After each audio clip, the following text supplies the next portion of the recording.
بسم اللہ الرحمن الرحیم۔ کتاب کنز الدقائق ہم پڑھ رہے ہیں اور بحث چل رہی ہے صلاۃ البنا کی، یعنی باب امامت کا ہے۔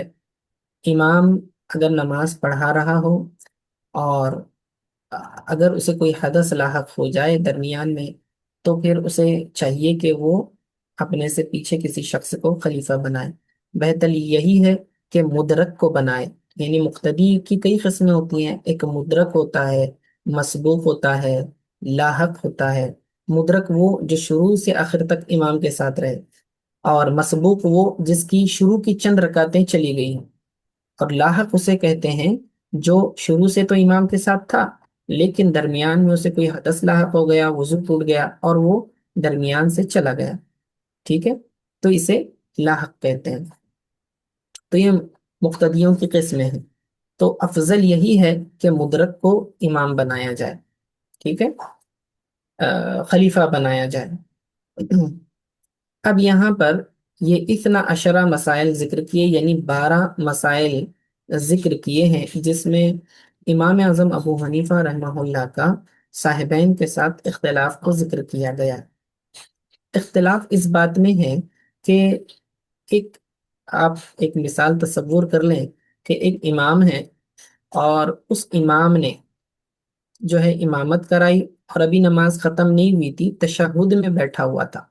آخری قاعدہ ہے، تشہد میں بیٹھا ہوا ہے، اور بیٹھنے کے بعد جو ہے یعنی بقدر تشہد جتنا بیٹھنا ہوتا ہے اتنی دیر وہ بیٹھا، اس کے بعد حدث پیش آ گیا، ٹھیک ہے، یعنی کہ اس کا وضو ٹوٹ گیا۔ تو اب سوال یہ ہے کہ کیا یہ آدمی اور باقی پیچھے لوگوں کی نماز برقرار ہے یا نہیں، اور کیا اس پر بنا ہو سکتی ہے یا نہیں؟ تو امام صاحب رحمہ اللہ فرماتے ہیں کہ اس کی نماز باطل ہو جائے گی، یعنی امام کی نماز باطل ہو جائے گی، صاحبین کے نزدیک باطل نہیں ہوتی، ٹھیک ہے۔ تو اس میں اصل میں صاحبین کے قول کو ترجیح دی گئی ہے، لیکن احتیاط امام صاحب کے قول میں ہے کہ نماز فاسد ہو جائے گی، فتاوی شامی میں ایسے ہی لکھا ہوا، ٹھیک ہے۔ تو اب نماز فاسد نہیں ہوتی کا کیا معنی ہے؟ صاحبین فرماتے ہیں کہ اگر اس کی نماز ٹوٹ گئی، ٹھیک ہے، یعنی کہ وضو ٹوٹ گیا، تو اسے چاہیے کہ وہ وضو کرے اور اسی نماز پر بنا کرے گا، یعنی کنٹینیو کرے گا، تو اس کی نماز ہو جائے گی۔ ہم جی، تو صاحبین کے قول کو ترجیح دی گئی۔ اب اس مسئلے کو سمجھنے کے لیے آپ نے ایک دوسرا مسئلہ بنیادی سمجھنا ہے کہ خروج عن الصلاۃ بصنعہ، نماز سے باہر نکلنا اپنے کسی عمل سے، ہم یہ نماز ختم کرنے کے لیے ضروری ہے، یہ نماز کے فرائض میں سے ہے، ٹھیک ہے۔ تو نماز سے باہر نکلنے کے لیے ہمیں کوئی ایسا کام کرنا پڑے گا جو نماز کے منافی ہو، اسی لیے ہم کیا کرتے ہیں؟ سلام کرتے ہیں۔ سلام کلام ہے، اور کلام نماز کے منافی عمل ہے، کیونکہ نماز کے اندر ہم بات نہیں کر سکتے، تو اگر کلام کریں گے تو یہاں پر نماز کا اختتام ہو جائے گا، تو لفظ سلام استعمال کرنا یہ واجب ہے، ٹھیک ہے، لفظ سلام کے ذریعے اپنی نماز کو ختم کرنا ضروری ہے، اسی لیے ہم السلام علیکم ورحمۃ اللہ کہتے ہیں، تو اس سے ہماری نماز ختم ہو جاتی ہے۔ تو یہ چونکہ اس کا اپنا عمل ہے، یعنی کہ جو نماز پڑھ رہا شخص ہے اپنی نماز کو ختم کرنے کے لیے وہ انٹینشنلی ایک ایسا عمل اختیار کر رہا ہے جو اسے نماز سے باہر لے آئے، اور یہ سلام اس کی مدد کرتا ہے۔ اس کے علاوہ دوسرے اعمال بھی ہیں، یہ بات کر کے اس نے جو ہے مطلب سلام کہہ کر نماز سے باہر آ گیا، اس کے علاوہ دوسرا بھی عمل ہو سکتا ہے، یعنی کہ وہ ڈائریکٹ اٹھ جائے، ٹھیک ہے، اگر وہ ڈائریکٹلی اڑ گیا تو یہ بھی تو ایک عمل ہے اور نماز کے منافی ہو جائے گا، یعنی قبلے سے اس کا چہرہ پھر گیا، سینہ پھر گیا، اٹھ کر چلا گیا، تو یہ بھی کیا کہلائے گا؟ عمل بسنعی ہی کہلائے گا، یعنی کہ خود اپنا ذاتی عمل کہلائے گا، تو اس سے بھی تو نماز ختم ہو گئی۔ تو لیکن ایسا کرے گا تو ایک واجب ترک ہوگا، کیونکہ لفظ سلام پر اپنی نماز کو ختم کرنا یہ واجب تھا، تو اس ترک واجب کی وجہ سے اسے یہ حکم دیا جائے گا کہ وہ اپنی نماز کا اعادہ کرے، یعنی کہ لوٹائے۔ البتہ اس کے ذمے سے فرض ساقط ہو جاتا ہے، اگر فرض نماز پڑھ رہا تھا تو فرض ساقط ہو گیا، لیکن ایسی نماز کو لوٹانا بہتر ہے کیونکہ اس نے ایک واجب کو چھوڑا۔ دونوں میں فرق سمجھ میں آیا کہ اپنے عمل سے نماز سے باہر آنا یہ الگ شے ہے، اور لفظ سلام کو استعمال کرنا یہ الگ شے ہے۔ ٹھیک ہے، مقصد دونوں کا ایک ہی ہے۔ اب اس ان 12 مسائل کی طرف آتے ہیں۔ ان 12 مسائل کے تعلق سے بیان کیا گیا کہ جب امام جو ہے تشہد کے بیٹھنے کے بعد، اس کے بعد اس کو جو ہے حدث پیش آیا، ٹھیک ہے، اور اس کی وجہ سے کیا ہوگا، تو امام صاحب فرماتے ہیں کہ اس کی نماز باطل ہو جائے گی، یعنی کہ وہ اس کے اوپر بنا نہیں کر سکتا، کنٹینیو نہیں کر سکتا۔ جبکہ صاحبین فرماتے ہیں کہ ایسا نہیں ہے، وہ آدمی وضو کرے گا، واپس آئے گا تو نماز کنٹینیو کرے گا۔ ٹھیک ہے، اچھا، یہ کون کون سے صورتیں ہیں؟ تو ایک آدمی متیمم تھا، تیمم کر کے اس نے نماز شروع کی، تو اس نے پانی دیکھ لیا یا اس کے استعمال پر قادر ہو گیا تو بھی۔ دوسرا، موزوں پر مسح کی مدت پوری ہو گئی۔ تیسرا، عمل خلیل کے ذریعے ڈھیلا موزہ اس نے اتار دیا۔ چوتھا، جو ہے امی نے بقدر ما یجوز به الصلاۃ، جس سے نماز جائز ہو جاتی ہے، اتنا قرآن سیکھ لیا، یعنی کہ اس کو بھول گیا تھا، وہ یاد آ گیا۔ پانچواں، جو ہے برہنہ شخص تھا اور اسے بدن چھپانے کے لیے کوئی شے مل گئی، کپڑا وغیرہ مل گیا۔ اور چھٹا، اشارے سے نماز پڑھنے والا رکوع اور سجدے پر قادر ہو گیا۔ ساتواں، صاحب ترتیب کو قضا نماز یاد آ گئی۔ آٹھواں، امام نے کسی امی کو خلیفہ بنا دیا۔ نواں، فجر کی نماز میں آفتاب طلوع ہو گیا، نماز پڑھ رہا تھا فجر کی اور آفتاب بیچ میں ہی طلوع ہو گیا۔ اسی طرح جمعہ کی نماز، 10واں، جمعہ کی نماز پڑھتے وقت عصر کا وقت داخل ہو گیا۔ 11واں، زخم اچھا ہونے کی وجہ سے دوران نماز پٹی جو ہے زخم سے اتر گئی جس پر اس نے مسح کیا ہوا تھا۔ اور 12واں، معذور کا عذر جاتا رہا، جیسے کہ کوئی جو ہے کسی کو عذر تھا بار بار وضو ٹوٹنے کا، وہ عذر ختم ہو گیا۔ ٹھیک ہے، تو یہ 12 مسائل ہیں۔ تو اب یہ ان تمام صورتوں میں امام صاحب رحمہ اللہ کے نزدیک نماز فاسد ہو جائے گی اور اس پر بنا جائز نہیں ہے۔ ٹھیک ہے، کیونکہ جس روایت میں امام صاحب رحمہ اللہ کے نزدیک اپنے فعل سے نمازی کا اپنی نماز سے باہر آنا فرض ہے، اس کے مطابق ترک فرض ہوا، کیوں یہ اپنے عمل سے باہر نہیں آیا، کیونکہ یہ جو تمام عذر لاحق ہوئے ہیں اس کو، یہ اس نے انٹینشنلی نہیں کیے ہیں، ان انٹینشنلی ہوئے ہیں یہ سارے عمل۔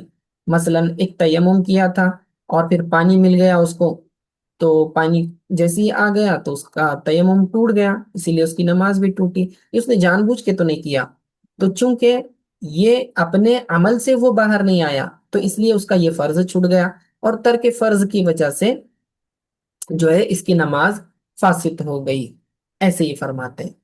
ٹھیک ہے، صاحبین فرماتے ہیں کہ اس کی نماز درست ہے، یعنی اس کو اس پر بنا کرنے کی اجازت ہوگی، اگر بنا نہ کرے تب بھی اس کی نماز فرض کے اعتبار سے پوری ہوگی، کیونکہ اس نے فرائض ادا کیے ہیں۔ ٹھیک ہے، اور بوجہ ترک سلام جو کہ واجب ترک ہوا اس کا، تو اعادہ بس اس کا واجب ہوگا۔ صاحبین کے قول کو ترجیح دی گئی ہے، لیکن امام صاحب رحمہ اللہ کے قول میں زیادہ احتیاط ہے۔ ٹھیک ہے، تو یہ ان 12 مسائل کا خلاصہ میں نے ذکر کیا، کل اس کی بحث ہو گئی تاکہ کسی قسم کا کنفیوژن نہ رہے۔ اب آگے تو کل یہ ذکر کیا تھا کہ خلیفہ کس کو بنایا جائے، مدرک مقتدی کو بنایا جائے جو شروع سے امام کے ساتھ ہے، لیکن اگر کوئی پیچھے مسبوق تھا تو کیا اس کو خلیفہ کرنا جائز ہے؟ ٹھیک ہے، تو فرماتے ہیں وَصَحَّ اسْتِخْلَافُ الْمَسْبُوقِ، اور صحیح ہے مسبوق کو خلیفہ بنانا۔ مسبوق وہ شخص ہوتا ہے جو لیٹ نماز میں شامل ہوا، اس کی ایک یا اس سے زیادہ رکعتیں رہ گئی تھی، تو فرماتے ہیں فلو اتم صلاۃ الامامی تفسد بالمنافی صلاته دون القومی کما تفسد بقہقہتی امامی لدخت لدا اختتامہ. جی، کہتے ہیں کہ مسبوق کو خلیفہ بنانا صحیح ہے، بس اگر امام کی نماز پوری کرا دی تو منافی صلاۃ سے اس کی نماز فاسد ہو جائے گی کہ قوم کی جیسا کہ مسبوق کی نماز فاسد ہو جاتی ہے اس کے امام کے قہقہا سے. ٹھیک ہے، آگے فرما رہے ہیں وَلَوْ أَحْدَثَ فِي رُكُوعِهِ وَسُجُودِهِ تَوَضَّأَ وَبَنَى وَأَعَادَهُمَا فَلَوْ ذَكَرَ رَاكِعًا أَوْ سَاجِدًا سَجْدَةً فَسَجَدَهَا لَمْ يُعِيدْهُمَا وَتَعَيَّنَ الْمَأْمُومُ الْوَاحِدُ لِاسْتِخْلَافِ بِلَا نِيَّةٍ. جی، اب اس کی تفصیل میں ذکر کرتا ہوں، پہلے اس کا ترجمہ سمجھ لیں. اس میں کہا گیا ہے کہ اگر رکوع میں یا سجدے میں بے وضو ہو گیا تو وضو کر کے بنا کرے اور رکوع سجدہ کو بھی لوٹائے، اور اگر رکوع یا سجدے میں سجدہ یاد آیا تو فوراً سجدے میں چلا گیا تو اس کو نہ لوٹائے، اور ایک مقتدی نائب ہونے کے لیے متعین ہو جاتا ہے بغیر نیت کے. یہ بعد والے مسائل جو ہیں الگ ہیں، پہلے جو ہیں ہم مسبوق کو خلیفہ بنانے والے مسئلے کا ذکر کرتے ہیں. دیکھیے، ہم نے کہا کہ مسبوق جس کی ایک یا ایک سے زیادہ رکعتیں چھوٹ گئی ہیں وہ آ کر امام کے ساتھ شریک ہوا. اتفاق سے امام کو کوئی حدث ہو گیا تو ایسی صورت میں بنانا تو مدرک کو چاہیے تھا خلیفہ، لیکن اس نے خلاف اولا کام کیا اور مسبوق کو آگے کر دیا.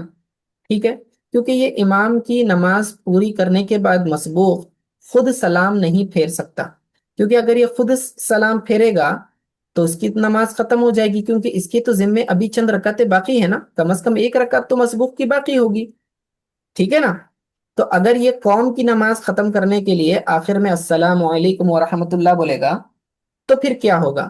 کہتے ہیں کہ جو اس کے پیچھے پڑھنے والے مدرک لوگ ہیں جو شروع سے نماز میں تھے ان کی نماز ہو جائے گی، لیکن جو بھی لیٹ آئے تھے مسبوق جتنے بھی تھے ان کی نماز باطل ہو جائے گی، اور اس کی خود کی بھی باطل ہو جائے گی.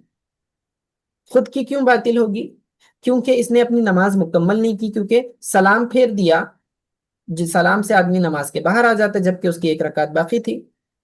ٹھیک ہے، عموماً مسبوق کا طریقہ کیا ہوتا ہے کہ جب امام سلام پھیرتا ہے تو یہ کھڑے ہو کر اپنی چھوٹی ہوئی رکعت کو مکمل کرتا ہے، لیکن چونکہ اس کو خلیفہ بنا دیا گیا، اب اس نے قوم کی نماز بھی مکمل کرنی ہے، تو جیسے یہ سلام پھیرے گا تو جو مدرک لوگ تھے ان کی نماز تو ہو جائے گی، لیکن جتنے بھی مسبوق تھے ان کی نماز فاسد ہو جائے گی، اور اس کی خود کی نماز بھی فاسد ہو جائے گی. ٹھیک ہے جی.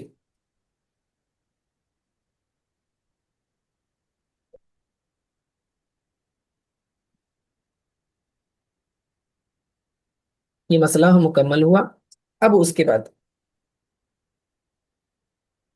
کے بعد دوسرا مسئلہ ذکر کر رہے ہیں کہ ایک شخص ہے، اگر کسی کو رکوع یا سجدے میں کوئی حدث لاحق ہو گیا تو اسے کیا کرنا چاہیے؟ تو فرماتے ہیں ایک آدمی رکوع میں تھا یا سجدے میں تھا، وضو ٹوٹا تو وہیں سے نماز چھوڑ کر اس کو جاننا چاہیے اور جا کر وضو کرے گا، اور جب واپس آئے گا تو شروع وہیں سے کرے گا جہاں سے چھوڑا تھا. یعنی رکوع کی حالت میں اگر اس کا وضو ٹوٹا تھا تو وہ رکوع میں ہی ڈائریکٹ آئے گا، وہاں سے نماز کنٹینیو کرے گا. اور اگر سجدے میں اس کا وضو ٹوٹا تھا تو سجدے میں ڈائریکٹ آئے گا، وہاں سے نماز مکمل کرے گا. کیوں وہیں سے مکمل کرے گا؟ کیونکہ وہ جو رکن تھا وہ طہارت کے بغیر مکمل نہیں ہو سکتا. ٹھیک ہے، چونکہ اس رکن کے اندر وضو ٹوٹا ہے تو وہ رکن ادا نہیں ہوا، لہٰذا وضو کر کے آنے کے بعد اسے اسی رکن سے شروع کرنا پڑے گا. دوسرا اس میں یہ مسئلہ ذکر کیا کہ اگر رکوع یا سجدے میں اس کو یاد آیا، نماز پڑھ رہا تھا، ٹھیک ہے، رکوع کرتے وقت یا سجدہ کرتے وقت اس کو یاد آیا کہ پچھلی رکعت میں میں نے صرف ایک ہی سجدہ کیا تھا. ٹھیک ہے، تو اب ایسی صورت میں کیا کرے؟ آپ کو پتا ہے رکوع اور سجدہ یہ فرض ہے. اگر کسی کا سجدہ چھوٹا ہوا ہے یا رکوع چھوٹا ہوا ہے تو صرف سجدہ سہو کر لینا کافی نہیں ہوتا، کیونکہ سجدہ سہو واجب کی کمی کو پورا کرتا ہے، فرض کی کمی کو پورا نہیں کرتا. تو پھر اسے کیا کرنا پڑے گا؟ وہ رکن دوبارہ ادا کرنا پڑے گا جو چھوٹا ہوا ہے. تو نماز کے اندر ہی اس کو یاد آ گیا کہ میں نے جو پہلی رکعت پڑھی تھی اس کے اندر میں نے صرف ایک ہی سجدہ کیا تھا، دوسرا سجدہ نہیں کیا تھا. تو اب وہ کیا کرے گا؟ جب یاد آئے اس رکعت میں وہ وہاں پر سجدہ کر سکتا ہے. ٹھیک ہے. اسی طرح جو ہے وہ اگر مؤخر کر دے تو یہ زیادہ مستحب ہے، یعنی کہ سب سے آخری رکعت میں جا کر جو اس کے ارکان چھوٹے ہیں وہ ادا کرے. مثلا وہ آخری رکعت میں پہنچ گیا، آخری رکعت میں اس نے جو ہے آخری رکعت میں اس کو یاد آیا کہ میرا ایک سجدہ پہلے کا چھوٹا ہوا ہے یا رکوع چھوٹا ہوا ہے، تو وہ کیا کرے گا؟ رکوع ادا کرنے کے لیے قاعدے میں سے اٹھے گا، رکوع کرے گا اور پھر بیٹھ جائے گا. ٹھیک ہے. اور اتحیات پڑھے گا. اور اگر سجدہ چھوٹا تھا تو وہ جو دو سجدے اس نے کیے ہیں اس آخری رکعت کے، اس کے بعد ایک اور سجدہ کر لے جو کہ پچھلی رکعت کا قضا سجدہ ہے، وہ کرے گا. اس کے بعد آخر میں سجدہ سہو بھی کرے گا. اب آپ سوال کریں گے کہ کیا وجہ ہے کہ سجدہ سہو کرنا پڑا جبکہ واجب کی کمی کو سجدہ سہو پورا کرتا ہے؟ ہم نے تو وہ سجدہ اور رکوع ادا کر لیا ہے، تو پھر الگ سے ہمیں دوبارہ سجدہ سہو کرنے کی کیا ضرورت ہے؟ وجہ یہ ہے کہ ارکان کو، تمام افعال کو ترتیب کے ساتھ ادا کرنا ضروری ہے. ٹھیک ہے. اور یہ ترک واجب کی وجہ سے سجدہ سہو لازم ہو جائے گا. اسی طرح تاخیر رکن کر دیا اس نے تو یہ تاخیر بھی سبب بنتا ہے سجدہ سہو کا. لہٰذا چاہے رکوع چھوٹے یا سجدہ چھوٹے، اسے چاہیے کہ آخری رکعت میں اس چھوٹے ہوئے سجدہ اور رکوع کی قضا کر لے، اس کے بعد بیٹھ جائے، اتحیات پڑھے، دائیں طرف سلام پھیرے اور پھر سجدہ سہو کرے. یعنی سجدہ سہو کے دو الگ سجدے الگ ہوں گے. ٹھیک ہے. پھر اس کے بعد اتحیات، درود اور دعا پڑھ کے سلام پر اپنی نماز کو ختم کرے. تو یہ مسئلہ یہاں پر ذکر کیا. ٹھیک ہے. تو یہ جو فرمایا فلو ذکر راکین، اگر اس کو یاد آیا رکوع کی حالت میں، او ساجدن سجدتن، یا سجدے کی حالت میں اس کو سجدہ یاد آیا، فسجدہا، تو پھر وہ کیا کرے گا؟ سجدہ کرے گا. لم یعیدہما، ان دونوں کو پورا ریپیٹ کرنے کی ضرورت نہیں ہے. وَلَوْ تَعَيَّنَ الْمَأْمُونُ الْوَاحِدُ لِاسْتِخْلَافِ بِلَا نِيَّةٍ. اب یہاں پر آخری مسئلہ ذکر کر رہے ہیں کہ امام نماز پڑھا رہا تھا اور پیچھے پڑھنے والا صرف ایک ہی مقتدی تھا. ٹھیک ہے. ایک ہی مقتدی تھا. اب ایسی حالت میں امام کو حدث لاحق ہو گیا، مقتدی پیچھے ایک ہی تھا، تو کہتے ہیں جیسے ہی امام کو حدث لاحق ہوا، اس کا وضو ٹوٹا، تو یہ مقتدی اکیلا جو تھا وہ خود بخود خلیفہ بن جائے گا، چاہے امام اس خلیفہ بننے کی نیت کرے یا نہ کرے. یعنی خلیفہ بنانے کی اگر امام نے نیت نہ کی ہو تب بھی وہ آٹومیٹیکلی خود بخود کیا بن جائے گا؟ خلیفہ بن جائے گا. ٹھیک ہے. یہ مسئلہ ذکر کیا. تو یہاں یہ بحث مکمل ہو جاتی ہے. اب یہاں سے آگے مفسدات نماز کا ذکر شروع کر رہے ہیں کہ وہ کون سے اعمال ہیں جن سے نماز ٹوٹ جاتی ہے. اب تک باب امامت کا چل رہا تھا، اور دوران امامت حدث لاحق ہو جائے تو کیا مسائل ہوں گے اس کا بیان کر دیا. ٹھیک ہے. تو اب یہاں سے ایک نیا چیپٹر شروع ہو رہا ہے. دیکھیے، باب ما یفسد الصلاۃ وما یکرہ فیہا، کہ یہ وہ باب ہے جس میں ذکر کیا جائے گا کہ کن چیزوں سے نماز ٹوٹتی ہے اور کن چیزوں کی وجہ سے مکروہ ہوتی ہے.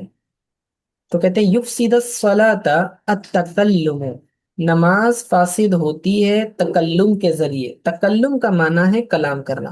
دیکھیے، مفسدات صلاۃ کا جاننا ایک امام کے لیے یا پھر ایک منفرد کے لیے بہت بہت ضروری ہے۔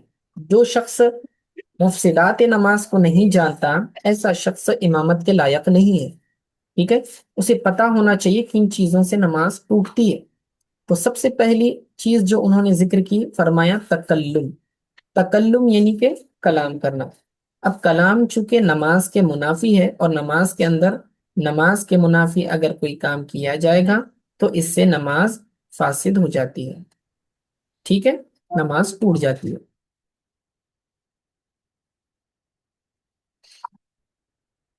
جی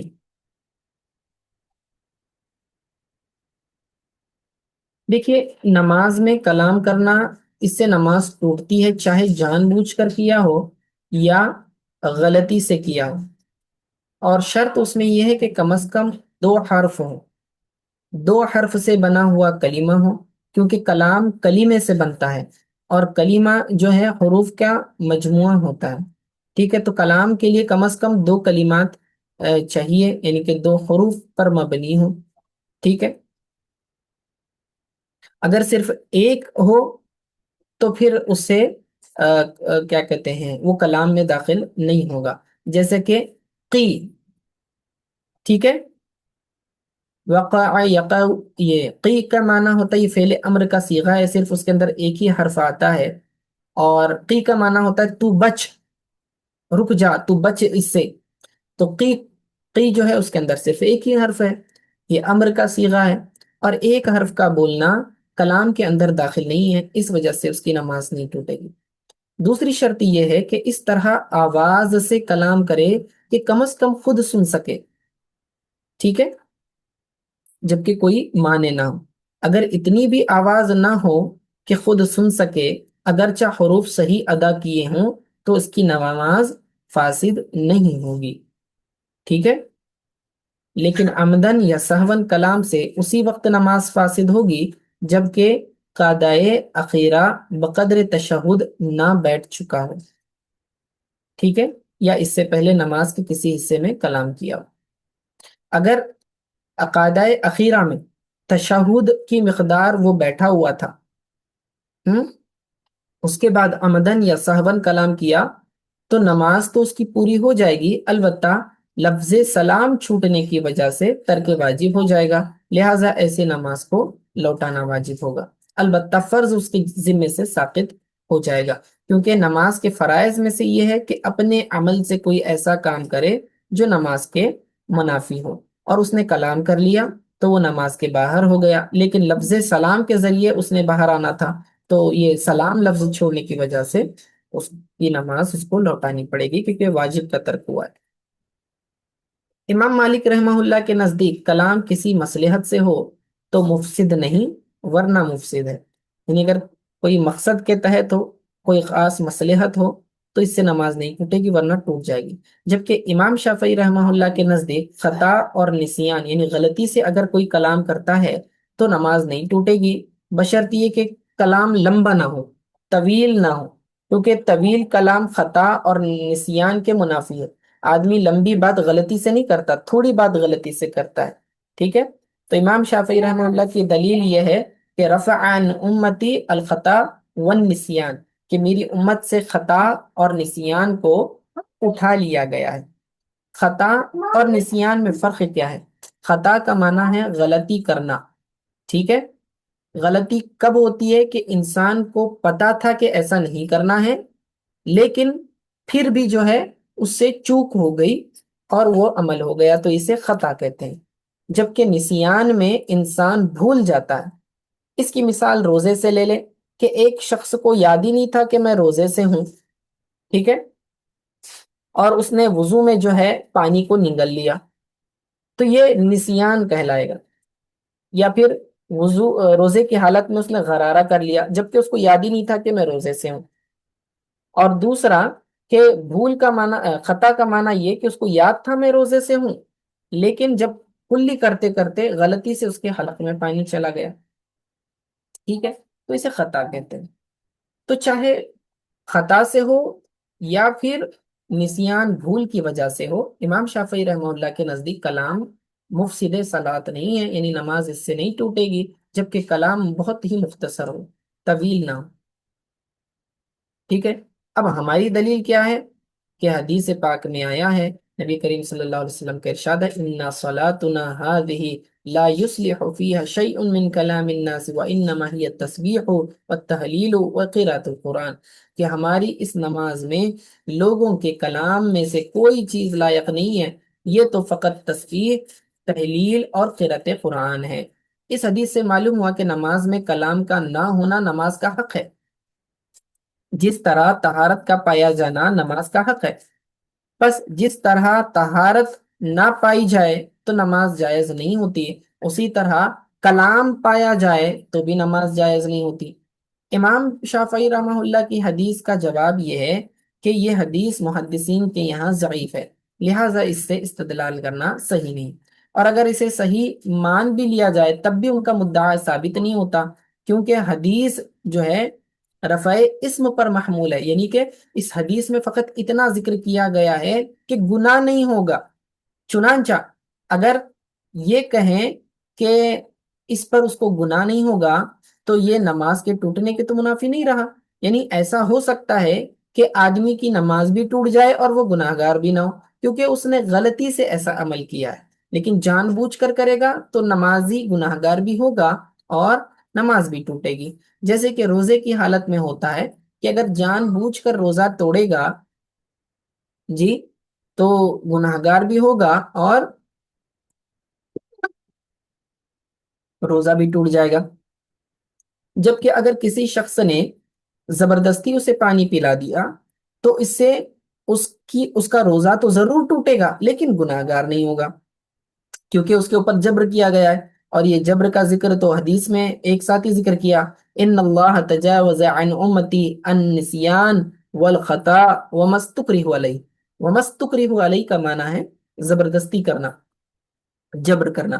تو دیکھیں یہاں پر جبر کی وجہ سے روزہ تو ٹوٹ گیا لیکن وہ آدمی گناہ گار نہیں ہوا۔ ٹھیک اسی طرح کہ اگر کوئی شخص نماز میں غلطی سے کلام کرتا ہے تو اس سے اس کی نماز تو ٹوٹ گئی لیکن گناہ گار نہیں ہوا۔ تو امام شافعی کی حدیث جو ہے یہ ثابت نہیں کرتی کہ اس کی نماز نہیں ٹوٹے گی، بلکہ صرف اتنا ثابت ہو رہا ہے کہ گناہ نہیں ہوگا۔ ٹھیک ہے،